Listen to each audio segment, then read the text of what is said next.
nini nakuletea ujumbe huu? Nimetafakari sana roho ya watu kurudi nyuma katika imani, katika mambo ya Mungu imekamata dunia. Kwa katika baraza la maaskofu, naomba John tulia, naomba usome katika Mithali mlango wa 32 na 33. Hata wakati wa Yesu, miongoni mwa wanafunzi wa Yesu wengi wakarejea nyuma. Wakafanyaje?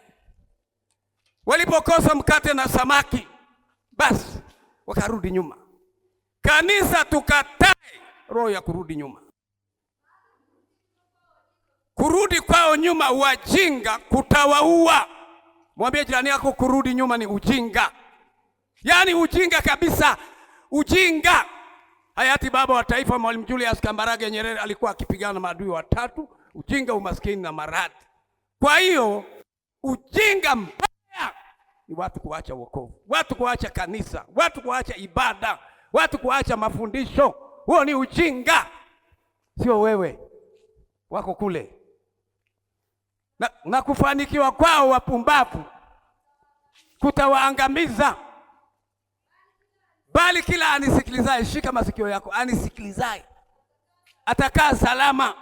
Kwa hiyo kila safari na kila jambo, Mama Pendo yuko hapa ni shahidi. Kabla hatujaondoka tuliomba Mungu. Tulipofika tulishukuru. Kabla hujalala omba Mungu. Ukiamka omba Mungu. Biblia inasema kila anisikilizaye atafanyaje? Atakaa nini? Wangapi wanapenda usalama wa maisha yao? Naye atatulia bila kuogopa mabaya. Atatulia bila kuogopa nini? Ni kwa kila anisikilizaye. Sasa ni maneno ya utangulizi. Wengi wa watu wetu wamerudi nyuma. Wamerudi nyuma. Pamoja na kwamba watu wanaimba wakati mwingine na mambo mbalimbali. Kataa roho ya kurudi nyuma. Tafuta roho ya kusonga mbele. Heri wakao nyumbani mwako wanakuhimidi daima. Sio wahubiri wote wanatumia nguvu za Mungu, wengine ni waganga njaa. Sema waganga njaa ndio wanatembea na Biblia. Na njia ziendazo Sayuni zimo moyoni mwake.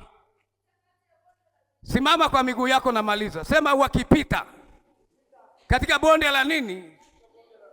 Hivi vita vya Mashariki ya Kati sileta kilio. Jana mimi naweka mafuta ya 1,500 nilikuwa na 100,000 mfukoni.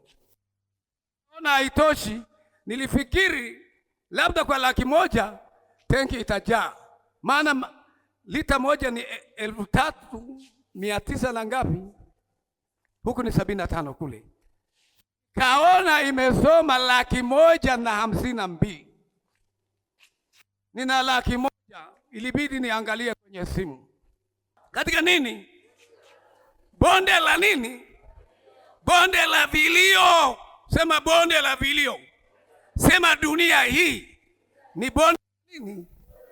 Vilio. Waliopata ajali, waliopata misiba, si wanalia? Ninyi ni mashahidi. Familia ile iliyokuwa mtu aligongwa na pikipiki hapo mjini, si akafia? Ni kilio. Wako watu kwenye Biblia inasema wakipita katika bonde la vilio ulifanya kuwa nini? Sasa chemchemi ni wokovu wa Yesu. Twende tuhubiri Injili, na hicho kibali tutakitafuta kabisa cha kuhubiri na wanakwaya wale kabisa. Serikali yetu tunaiheshimu. Nilimshukuru OCD, anasema sasa mmechelewa jamani. Sasa mimi nipate wapi? Kamwambia sikuendelea. Kwa hiyo nikushukuru kwa kuja. Tafanya mkutano wa Injili, tutakaribisha watu, tutakaribisha. Sema tembea. Ukipita sema katika bonde la vilio. Sema ulifanya kuwa chemchemi. Sema buj. Watu wanafarijika kwa sababu ya wokovu wa Yesu Kristo.